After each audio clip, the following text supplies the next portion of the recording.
Well, hello everyone. It's the first week of November, and many of us know what that means. Blizzard Bash is upon us. I'm doing this video right now, Wednesday, so we're the day before Blizzard Bash starts, and we've been getting quite a few pictures of cars, and cars are starting to show up at the track already for inspection. So there's a lot of excitement going on right now. I'm certainly excited about Blizzard Bash. So. Um, at first, I wasn't for sure if I was going to do a video about this or not, but I figure, what kind of Demolition Derby channel would I be if I at least don't touch on it? So, I guess really this video will be geared mostly towards those who haven't seen Blizzard Bash, don't know what it's about. But at the end, stick around because I also going to do, I guess, a little bit of a, I'm going to take a guess at kind of who the top three from the three big brackets are going to be. I'm going to take a guess at the compact, the qualifying, and the national brackets. Yeah, just for a little bit of fun. I mean, why not? It's Blizzard Bash. It's a fun weekend. We got to do something. So, as I said, it's going to be mostly geared towards those who haven't seen it. So, just give you guys a little example of kind of what to expect, where you can view Blizzard Bash if you're not going down to it. We'll look at a few pictures of some of the cars that are up, and there's actually some controversy that has been going on about one car, so why don't we dive into some of that as well. And then lastly, like I said, I'll do my predictions on who I think is going to be at least taking the top three. So let's get started. So to begin with, Blizzard Bash, it's we got two brackets, the qualifying bracket, the national bracket. Those are your two full-size brackets. So the national bracket, this is the 10th year that they've done Blizzard Bash. So the national bracket is basically the best of the best. Whoever made the top two from qualifying are now in that national bracket. So, those are the best drivers within the nation, technically. I mean, Blizzard Bash is one of the biggest derbies of the nation, and you have the biggest drivers all around the nation, and you also got drivers from Canada. So these are the best of the best. You're not gonna find much better than this. So, but yeah, so you got the national bracket, the qualifying bracket are those who have gotten a team together, a team of four that want to compete, and if they at the end on Sunday, if the top two teams, I believe it's top two teams, they will take the top two and put it in the national the national team bracket for next year. Anyways, and these cars, they're not your typical fair kind of cars. These, I want to say there's anywhere between three to 500 hours put into just one of these cars. And that's just a rough guess. I mean, looking at these cars, looking at these pictures, you can tell there's a lot of work done, a lot of detail. Who knows how much money? I don't want to even think about it that go into these motors, into these cars. It's crazy. But yeah, so yeah, you got the two brackets. There's also a compact bracket. There's only the compact bracket that doesn't have qualifying national, anything like that. But definitely lots of well-known names in that as well. So what to expect, just there's going to be your brackets, and I believe for the qualifying and nationals, they take place Wednesday night. That's tonight.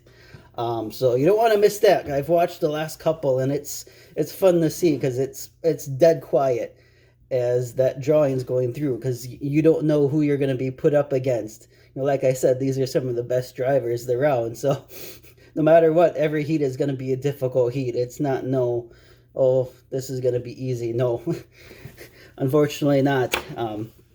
So yeah, once those brackets are in place, then Thursday night, when all this begins, I think 4 o'clock, 4 p.m. Central is when it all takes place. And, they got your brackets, the winners, the losers of each heat going to their own separate brackets, the loser bracket, the winner bracket. And then that just continues until you get to the consolation, which is Saturday night.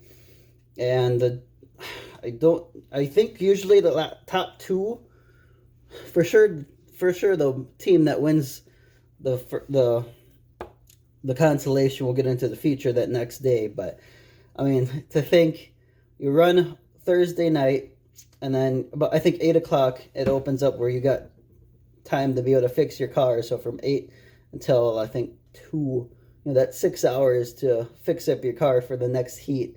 I mean, that in itself is a lot of time, not alone, I mean, how much time you've got put into the car to begin with. So it's an amazing event. I've never been there, but it's on my bucket list. I would absolutely love to go to a Blizzard Bash. I'm hoping within the next couple years I can go. So, but anyways, yeah, that's kind of what to expect.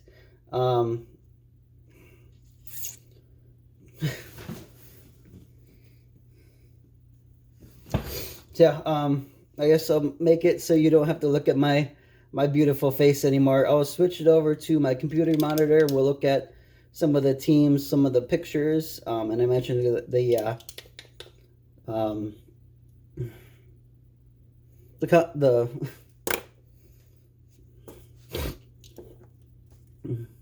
yeah, I'll switch over to my monitor here now. We'll take a look at some of the pictures that are going through, and then also look at the teams that are on each bracket, the compact, qualifying, national, and then at the very end after that, I'll make my predictions. So let's get started. All right, so here we are. I'm on Facebook here, the United States Demolition Derby. If you're not on this, you guys are missing out. I'll be honest with you there. So, yeah, as you can see, I guess quite a few pictures are posted already here. So, here we got qualifying teams. I mean, I think a lot of these, I think we'll be able to expect that there's going to be quite a few Crown Vics.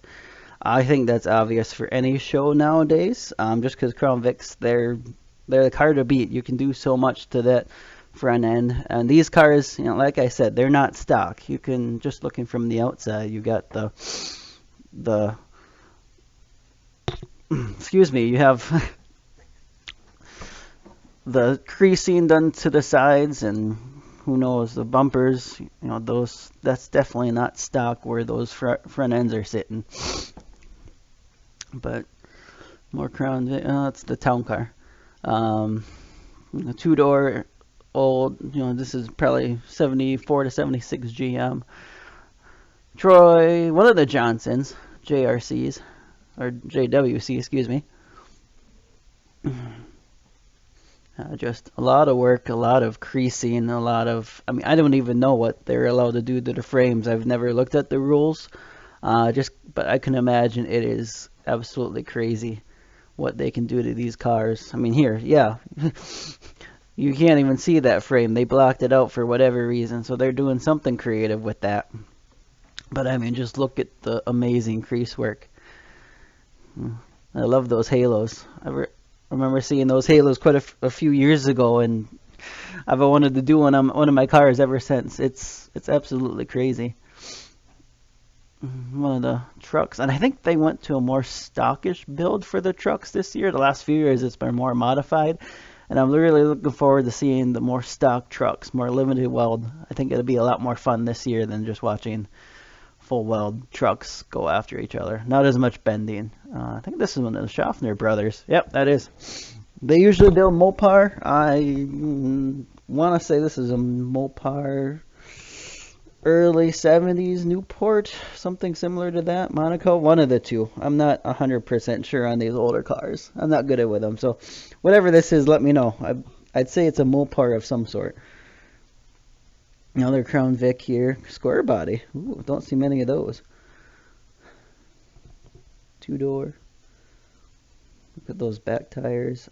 It's those skinny front tires. I mean, I'm more of a compact guy, and we put the back tires are usually skinny. I haven't seen them skinny like that on a full size.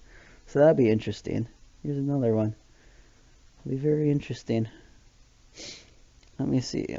Now, the one that's causing controversy. Let me find this one here. Oh, this is one that I've been looking for quite some time. The Team USA or Team America. I don't know if they changed their names or not, but I've certainly looked forward to see how their cars are painted. I was not disappointed. Let's see. This one here. just seeing a little bit of controversy about this. A lot of people say, well, there should be more stock. That's not stock. If we refer back to the beginning of this video, this is Blizzard Bash. This is the best of the best. This is, limited weld, more, not quite unlimited weld, but limited weld. Do what you want. I mean, all he's doing here is making the car bend the way he wants it to bend. I don't see, that's no different than tucking, wedging. It's no different. He's just done it with a wagon. And I think, as someone said, innovation, we've been innovating for how long? And that's really all this is just innovation.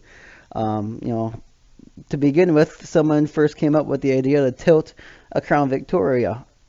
At one point, it had never been done before. Now you look and almost everyone is tilted.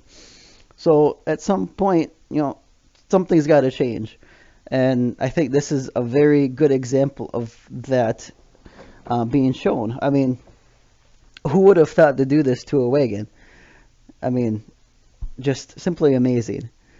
So, anyways, that's what I have to say about that. I mean, if you want your stock build, sure, you can have your stock build. I'm more of a stock build, to be honest with you. But that doesn't mean that I'm not going to appreciate these more bigger builds, these more innovative builds. I'm definitely supportive of that. It's just how our sport grows. Through and through. That's what it comes down to. You got to make people's heads turn, and this is certainly one way to do that. I'm very interested to see how this car does. I'm interested to see how it folds. But yeah, absolutely. It's, as I said, Blizzard Bash is best of the best. You're going to get everyone's most creative thinking going into these cars to be just a little bit more competitive than the other one, to give you that one up, give you that edge. And I think this is a good start. So, yeah, that's the end of that.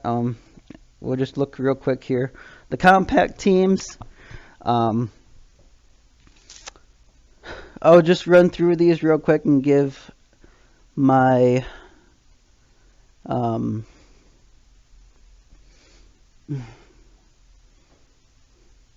I'll just run through these real quick and then give my prediction, and then we're getting close to the end of this video here. So yeah, compact teams. Some of the more notable ones, the compact Cadillacs, right up top. Those guys are usually out there. They're putting on a show, but that doesn't mean none of these other guys are. They're the ones that stick out to me the most. The Mid-Mo Maniacs. They're also a team that are one that you don't want to miss. Sorry.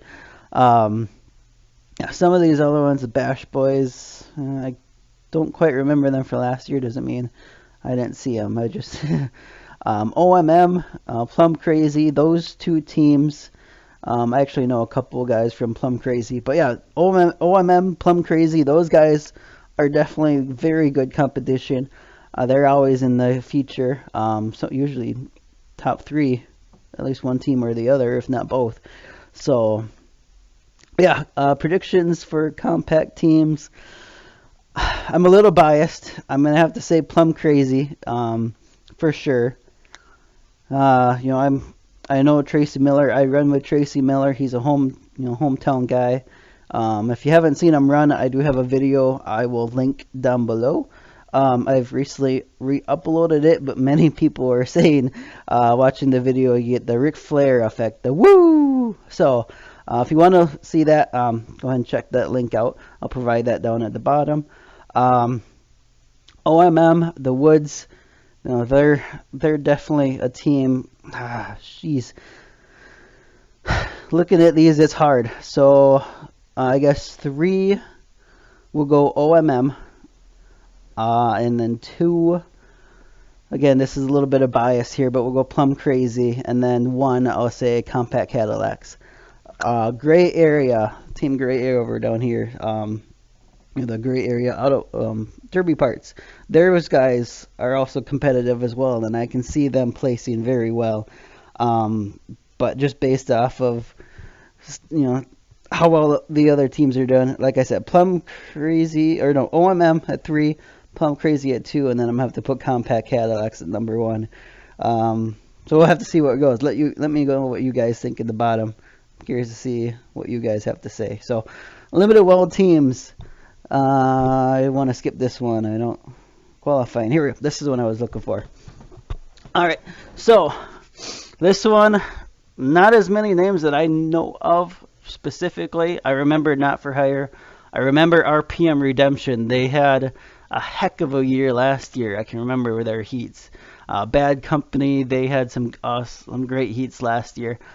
Some of these other ones I can't say. Is there Engineering? Actually, I think that Wagon is one of them. I can't remember. That might be Nationals. I'm probably wrong in thinking that. But so, but yeah. Anyways, looking at this, this is a hard decision. I think RPM Redemption. I think they were in Nationals last year and got kicked out. I'm gonna put them at top 3, number 3. Just for the fact that these guys are good, they're good drivers. They just got taken out, if I remember correctly. Like I said, I think they got taken out because they were the bottom 2, first 2 out in the consolation. So I definitely have them as number 3. We'll put Bad Company here at number 2. Put them as second, moving on to the qualifying. And then I am between the Zier Engineering and the Not For Hire. I'm gonna have to go Not For Hire. Zier Engineering. We'll say that's our number 1. I'm gonna say they're gonna take the first place. Corey Chandler, Kelby Miners. It's actually been interesting because I remember him many years ago running compact cars. He ran the Fairmonts and the Mustangs quite a bit, so it's interesting seeing him in a full-size car. But yeah, definitely I'll have to put Zier. We'll say they're first. So Zier Engineering first, Bad Company second, RPM Redemption third is what I'm saying with this one. And finally, Nationals, the best of the best right here. Octane, they had very interesting heats last year. I enjoyed watching them. Team America, I think last year was their first time running Nationals, and they had a good run. Team Kansas, they've always got good people running with them. EPR we've known for years, Metal Mayhem, just driving absolutely crazy. So, No Limit Racing, Derby Tees, these are all awesome, amazing drivers. That Pennsylvania, Calisota Style. It's so hard to pick with these. These teams have so many great drivers. JWC, I think they got in the Nationals 3 or 4 years ago now, and those guys are local to me too. They're over. Those are Wisconsin guys, so very hard to pick. I guess number 3, I'm going to have to pick. I said I would. Number 3, let's go Calisota Style. Number 3, Calisota Style. Number 2, we'll go JWC, Johnson Wrecking Crew. Those guys are always top of the line. They're on top of their game when it comes to Blizzard Bash and the team driving. But I think who's going to take it this year? Gosh, let's go No Namers. They got some good drivers. They're very well known for being No Namers. So yeah, there we are. Calisota Style number 3, JWC at number 2, and then we'll say No Namers number 1. So those are my predictions. I guess we'll see if I'm right or not. They got the fantasy league that you want to pick, and I'm sure the picks that I had on there vary from what I just picked here, but looking at the team names, this is what I think it will come down to. So yeah, anyways, that's it for this video. Oh, I guess one more thing to show you. I got to show you guys where to get to Blizzard Bash if you want to watch it. So Sorry. So yeah, if you go to DerbyNation.tv, otherwise I think DerbyTees.tv as well. We'll go over there in a minute, but here you got all the events that are going on. I think if you click, let me click on one here real quick. Yeah, multi-pass. So if you do this, you get all 5 events with the same I think for a lower price even. Oh, look at this, 2016, 2017, and 2018 replays included. Look at that, and I think that's good for 2 months, 60 days, I believe. So, yeah, definitely a great deal. So yeah, that's how you're able to watch it. And then there's different megabytes. The megabytes per second. This is based upon your download speed, so make sure you do a download test. And then, well, it's not too bad. 8 megabytes. It's not bad at all. I'm probably still going to go with the 1.5 just because I don't want to be sitting buffering. But yeah, anyways. So yeah, I guess that'll be it. That's the end of this video. Just kind of, Blizzard Bash. I mean, one of the biggest derbies around. And then, of course, next week we have the Las Vegas team show. That's certainly going to be very interesting to watch. The first ever team show in Las Vegas. I mean, what's not exciting about that? So, yeah, certainly Blizzard Bash. I mean, what more can be said? Best of the best. So yeah. Yeah, we went through kind of what to expect here. We went through, just taking a glance at some of the pictures. I'm sure there's going to be a lot more pictures. It's 3:14 right now. There's going to be quite a few pictures added through tonight and into tomorrow. It's a big event and everyone's going to be there. I don't know if it's everyone. I'm not going to be there, but I'll be there in spirit watching. So I don't know if I'll be doing another video, but I at least wanted to do this one just to touch base, just because, I mean, quite honestly, what kind of YouTube channel, Demolition Derby channel, would I be had I not touched on Blizzard Bash? So thank you very much for taking the time to watch my video. Comment down below. I'm interested to see what you guys have to say about teams who you think is going to take home the win. Like I said, I'm a little biased when it comes to compact class, but it is what it is. Everyone's got their biases. So let me know what you think. I look forward to it. Hopefully this sparks a little bit of conversation that we can continue. So yeah, thank you again for taking the time to watch my video, and I'll see y'all next time.